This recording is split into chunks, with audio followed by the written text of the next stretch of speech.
Welcome back everyone. Welcome to civil services study practice set number ये 198 है। Test series UPPSC PCS के लिए चल रही है और इसमें हम 12th क्लास की हिस्ट्री के एनसीईआरटी के टॉपिक्स को कवर कर रहे हैं। अगला जो टॉपिक है वो है विजयनगर साम्राज्य।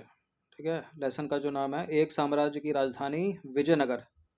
12th क्लास की ये हिस्ट्री की एनसीईआरटी है। तो चलिए स्टार्ट करते हैं।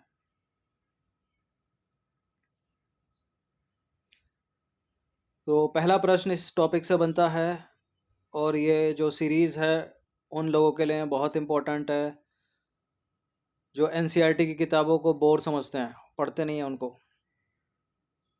चलिए, विजयनगर साम्राज्य के संदर्भ में निम्नलिखित कथनों पर विचार करेंगे। 3 कथन है यहाँ पर। इसकी स्थापना 14वीं शताब्दी में हुई। बहुत प्रश्न बने विजयनगर साम्राज्य से एग्जाम्स में और बनते रहेंगे। देखिए, विजयनगर साम्राज्य उत्तर में कृष्णा नदी से भारतीय प्रायद्वीप के सुदूर दक्षिण तक फैला हुआ था। इसकी राजधानी थी हम्पी। एक प्रश्न में 3 प्रश्न है यहाँ पर। 4 विकल्प बनाकर ये पूछा जा सकता है, राजधानी पूछी जा सकती है, विस्तार पूछा जा सकता है। उत्तर में कृष्णा नदी से भारतीय प्रायद्वीप के सुदूर दक्षिण तक फैला था। बिल्कुल यहाँ करेक्ट हैं तीनों के तीनों कथन। 1 2 3 डी है इसका आंसर। तो विजयनगर की स्थापना 14वीं शताब्दी में हरिहर और बुक्का ने की थी। ये नाम याद रखना और सन भी याद रखिएगा, 1336 में। अपने चरमोत्कर्ष पर यह उत्तर में कृष्णा नदी से प्रायद्वीप के सुदूर दक्षिण तक फैला हुआ था। विजयनगर साम्राज्य 17वीं 18वीं शताब्दियों तक यह पूरी तरह से नष्ट हो गया। विजयनगर साम्राज्य राजधानी हम्पी थी। इसकी खोज 1800 में एक अभियंता तथा पुरातत्वविद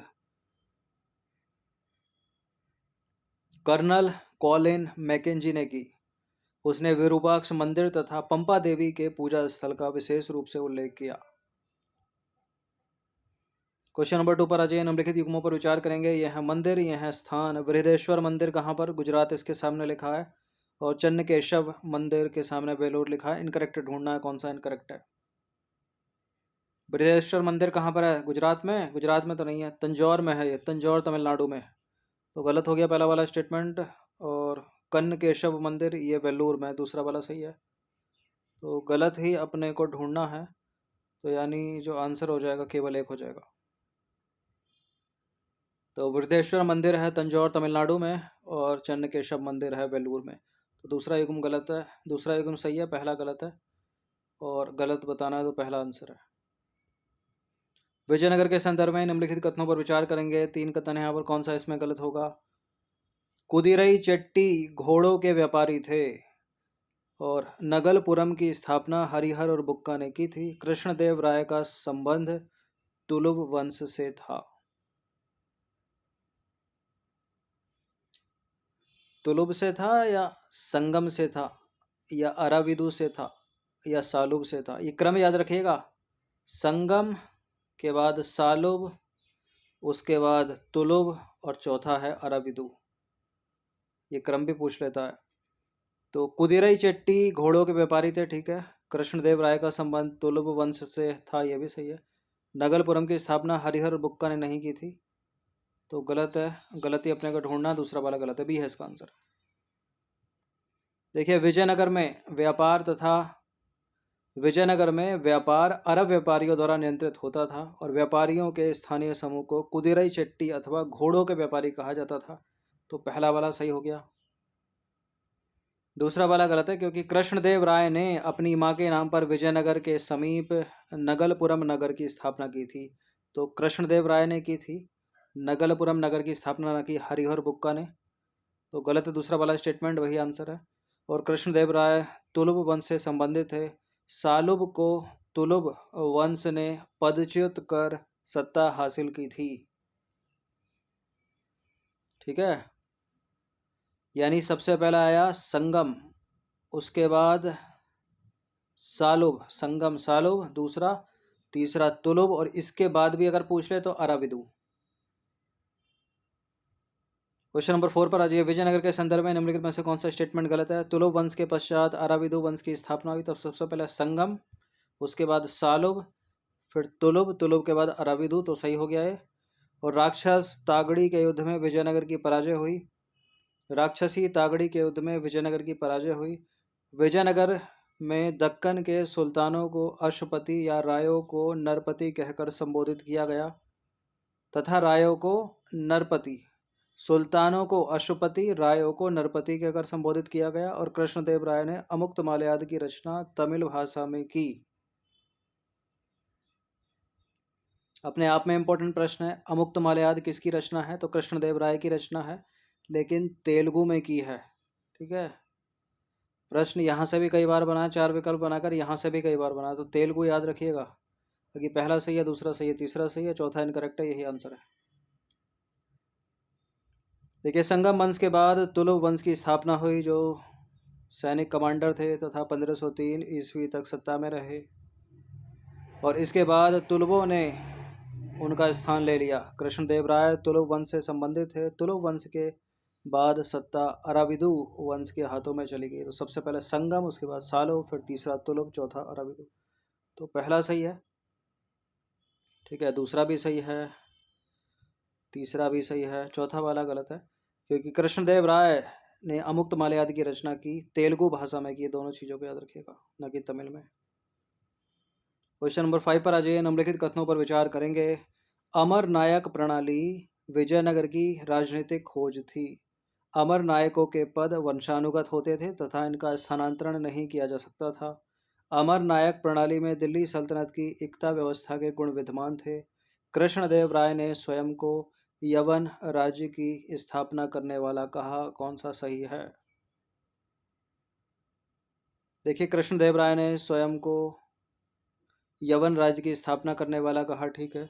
अमर नायक प्रणाली विजयनगर की राजनीतिक खोज थी, ठीक है। अमर नायक प्रणाली में दिल्ली सल्तनत की एकता व्यवस्था के गुण विद्यमान थे, ये भी ठीक है। अमर नायकों के पद वंशानुगत होते थे तथा इनका स्थानांतरण किया जा सकता था, ये गलत है।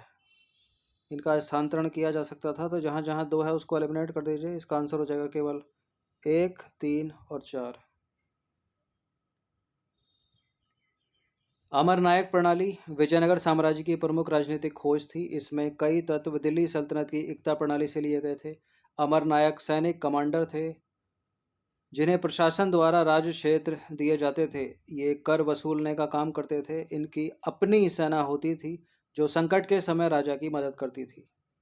कभी कभी राजा उन्हें स्थानांतरित कर उन पर अपना नियंत्रण दर्शाता था। तो गलत है पहला, मतलब दूसरा वाला स्टेटमेंट। ठीक है, पहला सही है और तीसरा सही है। कृष्णदेव राय ने यवन राज्य की स्थापना करने वाला विरुद्ध धारण किया। ठीक है, यवन जो है वो संस्कृत भाषा का शब्द है, जिसका प्रयोग यूनानियों तथा उत्तर पश्चिम से उपमहाद्वीप में आने वाले अन्य लोगों के लिए किया जाता था। तो चौथा वाला सही है। क्वेश्चन नंबर 6 पर आ जाइए। निम्नलिखित में से किस यात्री ने अपने वृत्तांत में लिखा कि विजयनगर साम्राज्य रोम जैसा विशाल प्रतीत होता है? Abdul Razzaq, Nicolo Conti, Domingo Paes, Afanasy Nikitin.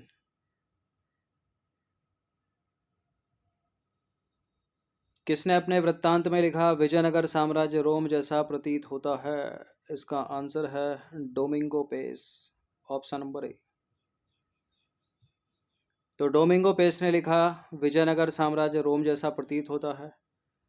बात करें निकोलो कॉन्टी की, अब्दुल रज्जाक की और अफानासी निकितिन की, तो ये जो है 15वीं सदी में विजयनगर की यात्रा की थी इन्होंने। निकोलो कॉन्टी इतावली व्यापारी था। अब्दुल रज्जाक फारस के राजा का दूत था, रूस का व्यापारी था। अफानासी निकितिन, इसके अतिरिक्त बारबोसा, डोमिंगो पेस और पुर्तगाल के फर्नाबो नूनिज ने 16वीं सदी में विजयनगर की यात्रा की। देखिए, इन सभी टेस्ट की फुल टेस्ट पीडीएफ सीरीज प्राप्त कर सकते हैं। ये नंबर इस पर कॉल या व्हाट्सएप करके पेड टेलीग्राम ग्रुप से जुड़कर। क्वेश्चन नंबर 7 पर आ जाइए। विजयनगर साम्राज्य के संदर्भ में 3 स्टेटमेंट और हैं, कौन सा इसमें सही होगा? कमलपुरम जलाशय तथा हिरिया नहर विजयनगर से संबंधित है।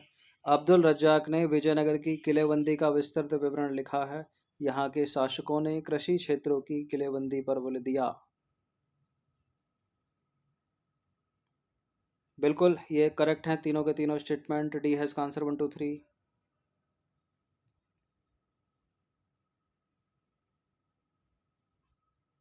ठीक है, तीनों के तीनों करेक्ट हैं। ये एक्सप्लेनेशन है, इसको पढ़ सकते हैं।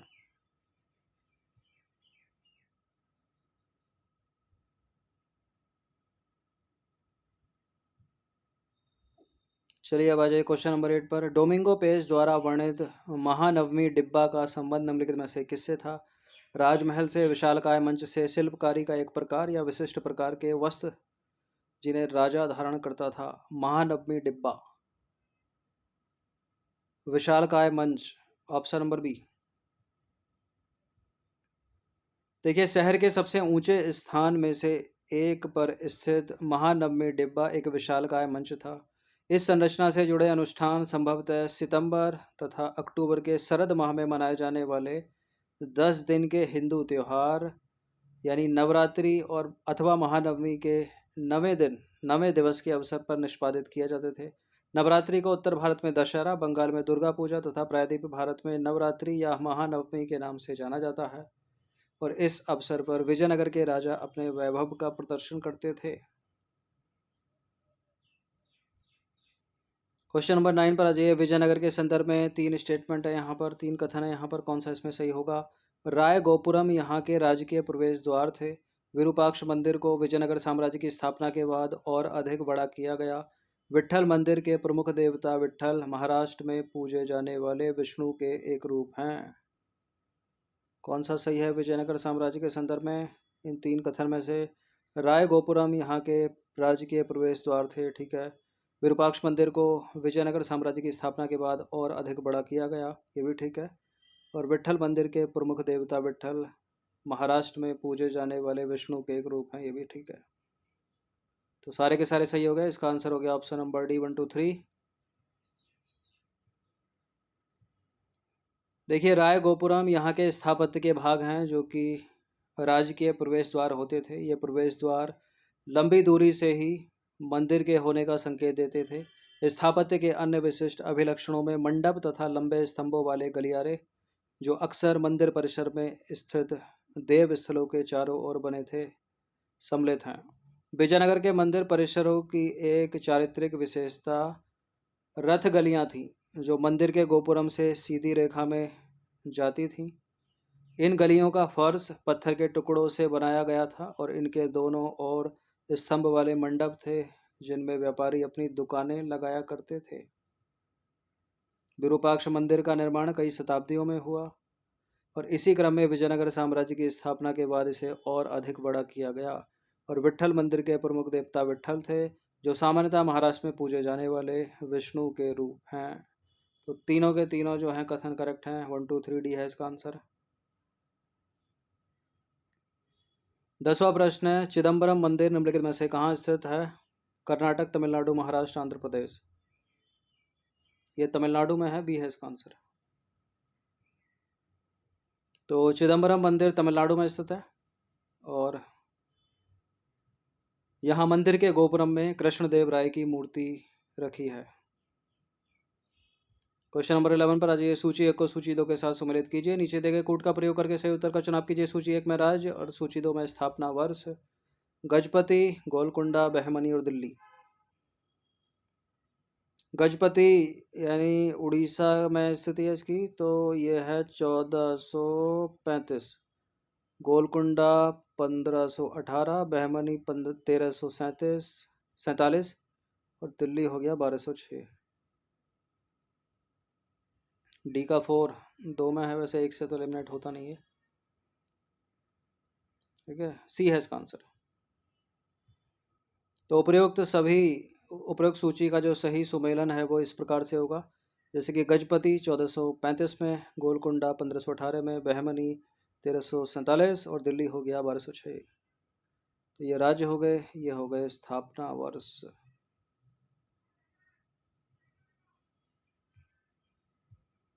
चलिए अब ये अंतिम प्रश्न है। 12 प्रश्न थे इस टॉपिक से। हम्पी को यूनेस्को द्वारा विश्व पुरातत्व स्थल कब घोषित किया गया? 1856, 1876, 1902, 1986। 1900 के तो बाद का ही होगा ये। बताइए, सी या डी, सी या डी, सी या डी, सी या डी, सी या डी। डी 1986, 1986। देखिए, 1986 में हम्पी को यूनेस्को द्वारा विश्व पुरातत्व स्थल घोषित किया गया। विजयनगर से संबंधित अन्य महत्वपूर्ण घटनाएं और याद रखिएगा, जैसे कि वर्ष 1800 में कॉलिन मैकेंजी द्वारा विजयनगर की यात्रा की गई और वर्ष 1876 में पुरा स्थल के मंदिर की दीवारों के अभिलेखों का J.F. फ्लीट द्वारा प्रलेखन प्रारंभ किया गया। ठीक है, एक सन थी यहाँ पर ऑप्शन नंबर बी में 1876 में, तो वो संबंधित है इससे J.F. फ्लीट से, जिन्होंने विजयनगर के मंदिर की दीवारों के अभिलेखों का प्रलेखन प्रारंभ किया। तो इस टॉपिक से निकलते हैं 12 प्रश्न, इन सब की प्रैक्टिस कर लीजिएगा। धन्यवाद।